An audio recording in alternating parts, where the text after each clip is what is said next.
लेकिन मुख्यतः ये ज़रूर है कि हम इनके लिए फाइनेंशियल बोर्ड्स ज़रूर बनाना चाहते हैं, क्योंकि कहीं ना कहीं इस भागदौड़ की ज़िंदगी में जो फाइनेंशियल कमी की वजह से कोई रोज़गार करना चाहता है, काम करना चाहता है और दलित और पिछड़े वर्ग से आता है, तो उसकी समस्याएं ये बनी रहती हैं। लिहाजा हम फाइनेंशियल बोर्ड्स बनाएंगे। हम कुछ यात्राएं भी हमने उसमें प्लान की हैं, जो मंदिर के पुजारी हैं, उसके अलावा जो बौद्ध के हैं, जो हमारे वाल्मीकि मंदिर में हमारे साथी हैं, उनको भी इसमें हमने उनको भी बराबरी का हक देने की बात हमने रखी है।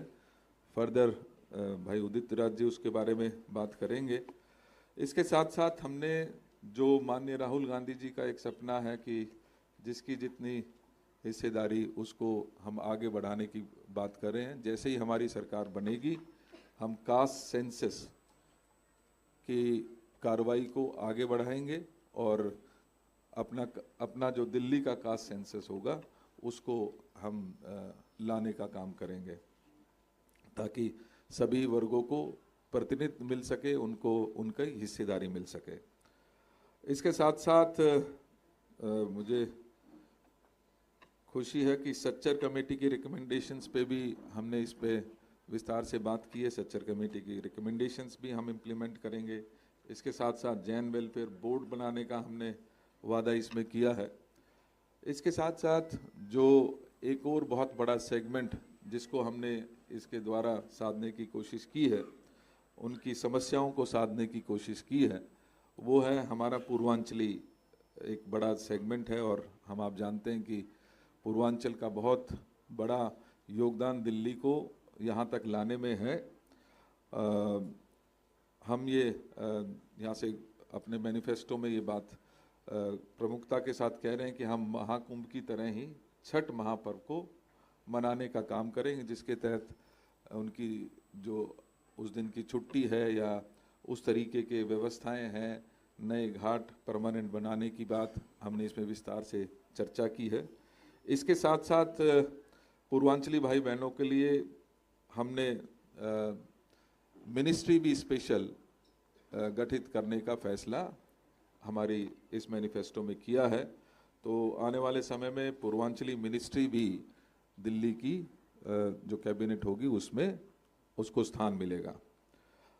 साथियों, इसी तरीके से आप जानते हैं कि दिल्ली की आबो हवा बहुत ख़राब है और कहीं ना कहीं जो हेल्थ स्ट्रक्चर है वो पूरी तरीके से आज ध्वस्त नज़र आता है। और यहाँ कहते हुए मुझे कोई शर्म नहीं कि 2014 में जहाँ हमारे 95 हॉस्पिटल्स हुआ करते थे दिल्ली सरकार के, आज वो घटकर 92 रह गए हैं। जो डिस्पेंसरीज हमारी थी उनको कमज़ोर कर दिया गया है, उनके उसमें कोई फैसिलिटीज़ आज के समय में नहीं मिल पाती हैं। लिहाजा हमने तय किया कि नए हॉस्पिटल्स तो बनाएंगे ही बनाएंगे, उसके साथ साथ 24 घंटे की डिस्पेंसरी भी हम हर वार्ड में खोलने का काम करेंगे। हर वार्ड मतलब लगभग 280 जो हमारे ये हैं 250 डिस्पेंसरीज भी हम आने वाले समय में जो 24 घंटे काम करेंगे और जहाँ पर वो सारी फैसिलिटीज़ टेस्टिंग की, डॉक्टर्स की अवेलेबल उस समय हो पाएगी। ऐसे ही जो आज एजुकेशन की हालत है हमसे आपसे छिपी नहीं है, बात बहुत बड़ी बड़ी की है इन सरकारों ने, लेकिन कहीं ना कहीं उस पर फेल होते हुए जब नज़र आए हैं। चाहे बढ़ती जो हमारी डिपेंडेंसी है, आज हालात ये है कि 2014 में जहाँ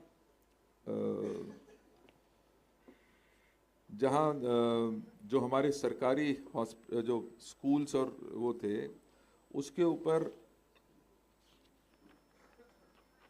सरकारी स्कूल्स में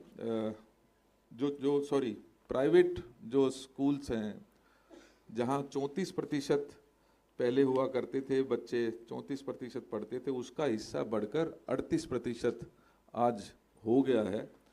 लिहाजा ये अपने आप में बताता है कि किस तरीके की सोच के साथ हमारी मौजूदा सरकारें चल रही हैं।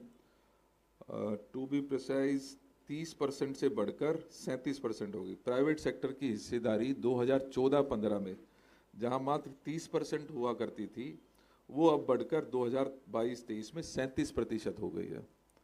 ये एक ऐसा चिंता का विषय है जिसके बारे में लगातार हमारी मौजूदा सरकार है वो बहुत बात करती है। इसके साथ साथ रिजल्ट्स भी गिरे हैं और कहीं ना कहीं इन सभी चीज़ों को ध्यान में रखते हुए जहां हम नए स्कूल्स खोलने का काम करेंगे, वहीं हमने ये भी तय किया है कि आज बढ़ते समय की जो आज का समय है और बच्चे जो पढ़ने वाले हैं उनको कई बार अपने घर पे वो सुविधाएं नहीं मिल पाती, वो स्पेस नहीं मिल पाती जहां पर वो बैठ के पढ़ सकें और उनको उचित जो है गाइडेंस किताबों की उपलब्धता नहीं रहती। लिहाजा हमने ये तय किया है कि हमारे मैनिफेस्टो में हमने 700 पब्लिक लाइब्रेरीज अर्थात हर विधानसभा में लगभग 10 पब्लिक लाइब्रेरीज खोलने का वादा हमने इसमें किया है। इसके साथ साथ क्योंकि करियर काउंसलिंग की बात भी हमने इसमें रखी है, आज हमारा युवा जो है लगातार भटक जाता है, ऐसे समय में स्कूल लेवल पर ही हम उनको करियर काउंसलिंग का भी सुविधा आने वाले समय में देने का काम करेंगे। साथियों, पानी एक बहुत बड़ा मुद्दा हो गया है और हमने देखा है कि लगातार दिल्ली में अच्छी से अच्छी जगह पर कॉलोनियों में भी गंदे पानी सप्लाई किया जा रहा है। पानी की उपलब्धता बहुत घट गई है। पानी की वेस्टेज 56% आज के समय में है। ऐसे समय में हम ये कोशिश करेंगे कि उस 56% को घटाने का काम करेंगे और साथ ही साथ पूरी दिल्ली की जनता को पोर्टेबल वाटर 24 घंटे सप्लाई करने का वादा हमारी कांग्रेस सरकार करती है। इसके लिए बहुत सारा इंफ्रास्ट्रक्चर बदलने की ज़रूरत है। हम कटिबद्ध हैं कि वो इंफ्रास्ट्रक्चर बदलने का काम करेंगे।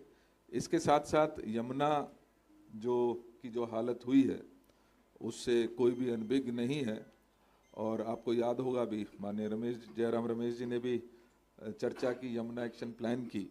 जापान की गवर्नमेंट के साथ हमने एक बहुत बेहतर उसकी शुरुआत की और जो मलमूत्र है उसका लोकल लेवल पर उसका सीवेज का जो ट्रीटमेंट है, हम इसमें वो व्यवस्था जोड़ने का काम करेंगे। साथ के साथ पब्लिक टॉयलेट्स जो आज हमने अपने कांग्रेस के समय में साहब हमने बहुत सारी जगह बनाए थे, लेकिन नेग्लिजेंस के चलते उनमें पानी नहीं होने की वजह से, उनमें सफाई नहीं होने की वजह से, उनकी प्रॉपर मेंटेनेंस की वजह से आज खुले में शौच करने पर भी आज बहुत सारे हमारे भाई बहन जो हैं वो मजबूर हैं। लिहाजा ये कहीं ना कहीं जहाँ यमुना की गंदगी में भी ऐड करते हैं, मेजर जो हमारे ड्रेन्स हैं उनको ट्रीटमेंट करने की ज़रूरत है। उसके लिए हमने लगातार बात की है कि उसको हम लोकल लेवल पर ट्रैप करेंगे, वहीं उसका लोकल लेवल पर ही सीवेज का ट्रीटमेंट करेंगे और उसके पश्चात ही जो पानी है वो हम यमुना में डिस्चार्ज करेंगे।